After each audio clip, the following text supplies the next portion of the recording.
देखिए, बहुत से डिपार्टमेंट्स की जो सामान खरीदने के टेंडर लगाए जाते हैं उसको हाई पावर परचेज कमेटी में हम लोग नेगोशिएट करके और जितना पैसा बचाया जा सके उसकी कोशिश करते हैं। आज कुल मिलाकर के 23 आइटम्स थी और उन 23 आइटम्स की कुल राशि 1000 करोड़ रुपए से भी ज़्यादा बनती है। मुख्य रूप से आज उल्लेख करने लायक कि हमने 5 लाख टेबलेट्स जो बच्चों को दिए जाएंगे। पहले चरण में 11वीं और 12वीं के बच्चे जो अगले वर्ष 11वीं 12वीं में होंगे उनको सप्लाई होगा, क्योंकि अभी 3 महीने की सप्लाई का टाइम पीरियड है, इसलिए इस क्लास को न दे करके हम अगले वर्ष की जो 11वीं 12वीं क्लासेस उनको देंगे और हर वर्ष ऐसे 2-2 क्लासेस को बढ़ाएंगे। तो 5 लाख टेबलेट्स ये लिए गए हैं, जिनकी राशि लगभग 560 करोड़ रुपए बनती है।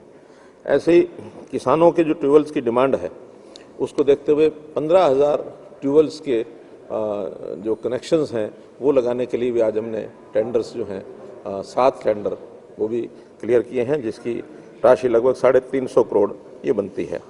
तो ऐसे 23 टेंडर जो हैं आज किए गए हैं और बहुत ही एक कंपटीशन पैदा करके और नेगोशिएट करके ये सारी चीज़ें खरीदी जाती हैं। सर, हाई कोर्ट बैठक में जो तमाम फैसले लिए जाते हैं, क्या ये परंपरा पहले इस तरह की नहीं रही कि ट्रांसपेरेंसी के साथ इस तरीके से वो परचेज की जाए सरकार? देखिए, मैं इसके बारे में सुनता ही हूँ। मेरा तो अनुभव जब से हमारे इस 7 साल का है, हम ये नेगोशिएशन करके और इसमें बाकायदा 3 मंत्री होते हैं और सभी विभागों के जो chief secretary, additional chief secretary अथवा प्रिंसिपल सेक्रेटरी वो होते हैं, जो हमारा डिपार्टमेंट होता है सप्लाई एंड डिस्पोजल डिपार्टमेंट, और इस प्रकार से सभी जो भी टेंडर भरते हैं उनसे एक एक बुला करके कौन यानी L1 कौन है, L2 कौन है, L3 कौन है, और MSME जो हरियाणा के हैं उनको भी प्राथमिकता देते हैं। अगर वो सप्लाई करने के लिए तैयार हैं तो 50% सामान उनको दिया जाता है, उनसे खरीदा जाता है। तो इस परंपरा को पहले कहते हैं कि कभी ऐसा निभाया नहीं गया और चुप करके परचेज कर ली जाती थी, लेकिन अब ओपन एकदम जिसको कहना चाहिए ट्रांसपेरेंट तरीके से परचेज की जाती है ताकि सरकारी नुकसान न हो पाए। सर, जो 5 लाख टैबलेट आपने खरीदे, ये सभी 11वीं 12वीं के छात्रों को मिलेंगे या कुछ कैटेगरी आपने? नहीं, हरियाणा के सभी 11वीं 12वीं के छात्रों को मिलेंगे सरकारी स्कूलों में। अगले वर्ष जो है एक कक्षा उसमें और बढ़ा देंगे, हर वर्ष एक एक कक्षा उसमें बढ़ाते जाए। सर, HPSC का जो मामला है, सर आपकी जानकारी में आज कांग्रेस के नेता यहाँ पे कांग्रेस कर रहे थे, कह रहे कि पहले लाखों में नौकरी की बात होगी कि अब ब्रीफकेस में ही नौकरी जो है वो बिक रही है। तमाम तरह के आरोप मांग रहे हैं कर रही है सरकार। उन्होंने कहा कि सरकार ऊपर से भी जुड़े हुए हैं, सिर्फ एक अधिकारी नहीं कर सकता। क्या है सरकार? मेरा कहना है कि राजनीतिक तौर पर आलोचनाओं की कोई सीमा नहीं, जितनी कोई करना चाहे विपक्ष का ये काम होता है खूब करें, लेकिन हमने ये कहा है कि भ्रष्टाचार को रोकने का हमारा काम है। हम भ्रष्टाचार को रोकने के लिए चाहे पूर्व की सरकारों में हुआ हो, चाहे हमारे समय में भी कहीं ना कहीं इस प्रकार के जो लूपहोल्स हैं उसको बंद करने के लिए कोई भी अधिकारी, कोई कर्मचारी जहां पकड़ा जाएगा उसके खिलाफ कार्रवाई करेंगे। अंतर इतना ही है कि पहले वो अपने समय में ना कर्मचारी ना कोई अधिकारी किसी के खिलाफ कोई कार्रवाई नहीं करते थे, हम किसी को छोड़ते नहीं हैं। हमने भ्रष्टाचार को समाप्त करना और उसका जो बीड़ा उठाया हुआ है, मैं तो कहता हूं कि अगर विपक्ष के पास इस प्रकार की कोई चीज़ें, कोई जानकारियां हों तो निश्चित रूप से उनको हमको बतानी चाहिए। हमको नहीं बताएं तो विजिलेंस को बताएं, विजिलेंस को नहीं बताएं तो थाने में बताएं, थाने नहीं बताएं तो कोर्ट में ले जाए। कहीं ना कहीं उनको जाना चाहिए। केवल आलोचना के लिए आलोचना करना उनका धर्म है, करते रहे, लेकिन उसका कोई असर नहीं है, पब्लिक पर भी असर नहीं है।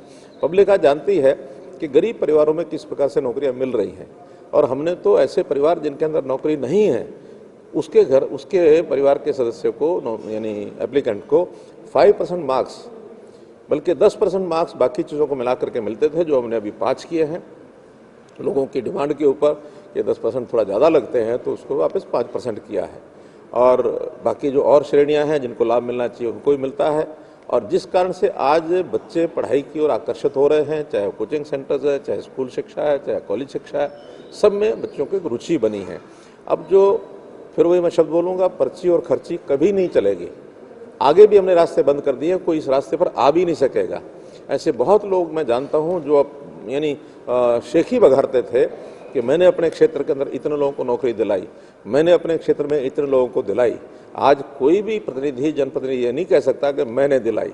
हम देने वाले नहीं हैं, सामने वाले का, लेने वाले की क्वालिफिकेशन, उसकी मेरिट, उसका जो प्रतिभा है वो हमसे लेकर के जाएगा नौकरी।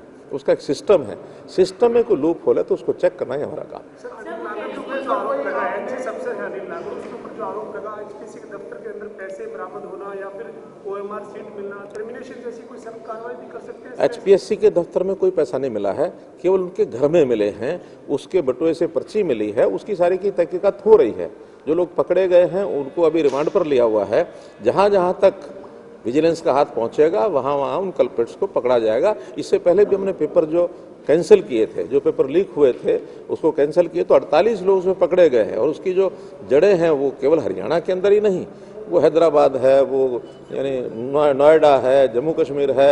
48 लोग पकड़े जाना और उनके खिलाफ कार्रवाई करना एक बड़ा ऑपरेशन किया है।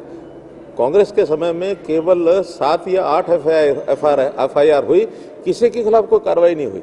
सबको या तो बेल पर छोड़ दिया या कोर्ट से छूट गए या कुछ भी, कोई सबूत देने के अभाव में सब लोग छूटे हैं। हमारे यहाँ जो सबूत है उसको कोर्ट के अंदर ले जा करके उनको सजा दिलाना ये हमारा काम है। हम एक लड़ाई लड़ रहे हैं।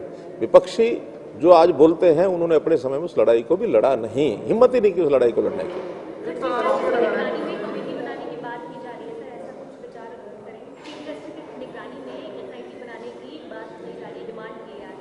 देखिए, यदि हमारा सिस्टम कहीं उसमें कोई फेलियर हो, हम उसको ना कर पा रहे हो, कोई चीज़ ना पकड़ी जा रही हो, तभी ये होता है कि आगे कोई कार्रवाई करनी होती है।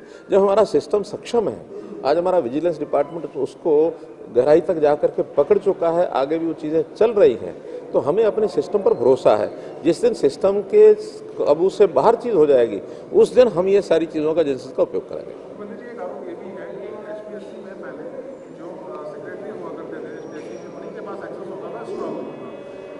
सरकार ने जो डिप्टी सेक्रेटरी लेवल का एक एचसीएस लेवल का अधिकारी है उसको शक्तियां दी की और जो प्राइवेसी है उसको उसका आना जाना तो बेरोक। देखिए, ये जो सिस्टम है कमीशन खुद तय करता है कि हमको कैसे अपनी सिक्योरिटी मेंटेन करनी है। लेकिन अगर कहीं कोई कमी आई है तो अपने आप रिव्यू करेंगे, निश्चित करेंगे। उनको पूरे अधिकार है हर चीज़ को रिव्यू करने के। सरकार ये काम नहीं करती है। सर, अरविंद केजरीवाल कल पंजाब आए थे, ये कह रहे थे कि 1,000 रुपये हम हर महीना को देंगे। पंजाब में आम आदमी पार्टी तो सत्ता में आती है, इस तरह के बयान को आप कैसे देखते हैं? राजनीति में कितना सही है इस तरीके का मतलब पार्टी का ऐलान करना? प्रदेश हित, देश हित, राष्ट्र हित, समाज हित, ये सब ध्यान रखना चाहिए। इस प्रकार के जो पॉपुलर मैयर्स को, जिसके कारण से कल को समाज में कोई गलत दिशा बन जाए, ऐसे पॉपुलर मैयर्स उपयोग नहीं करना चाहिए, उनकी घोषणा नहीं करनी चाहिए, वरना करने के बाद यही लोग पछताते हैं। दिल्ली में उन्होंने बहुत घोषणाएं की, आज दिल्ली में वही लोग जो उन घोषणाओं के चक्कर में आए थे आज वही पछता भी रहे हैं। इसलिए हमको समाज के लिए हर चीज़ का ध्यान रखना होता है। हमें यानी व्यवस्थाएं कायम रखनी होती हैं। हमने प्रदेश की आर्थिक स्थिति भी देखनी है, समाज का टैक्सेशन कितना है, रेवेन्यू कितना है, इसको भी ध्यान रखना है। और फिर किसको देना है, आखिर हम भी बहुत से लाभ देते हैं, लेकिन जिनको जो पात्र हैं उनको लाभ देना चाहिए। हर चीज़ हर किसी को देना ये संभव भी नहीं है और ये करना भी नहीं चाहिए। क्रीमी लेयर को लेकर कई सवाल उठाए जा रहे हैं। क्या इसकी जो आय सीमा है इसमें कुछ आप बदलाव के बारे में सोच रहे हैं? हमने बदलाव किया था, लेकिन सुप्रीम कोर्ट ने उसको नकार दिया है, तो हमने वही वापस जो स्थिति 2016 से पहले की थी, 2018 से पहले की, उसी को हम ले आए हैं। हमारे यहाँ क्रीमी लेयर 6 लाख की पहले भी 6 लाख होती थी, बाद में 6 लाख के हमने 2 हिस्से किए थे, एक 3 लाख और एक 6 लाख के। पहले लाभ 3 लाख के लोगों को मिलेगा, बाद में 3 से 6 वालों को मिलेगा। अब उन्होंने कहा कि नहीं, आप लेयर विद इन लेयर ये नहीं कर सकते, सुप्रीम कोर्ट ने एक निर्णय दिया है, तो हमने जो 3 लाख वाली शर्त हटा दी है और क्रीमी लेयर अब 6 लाख। नहीं, धन्यवाद।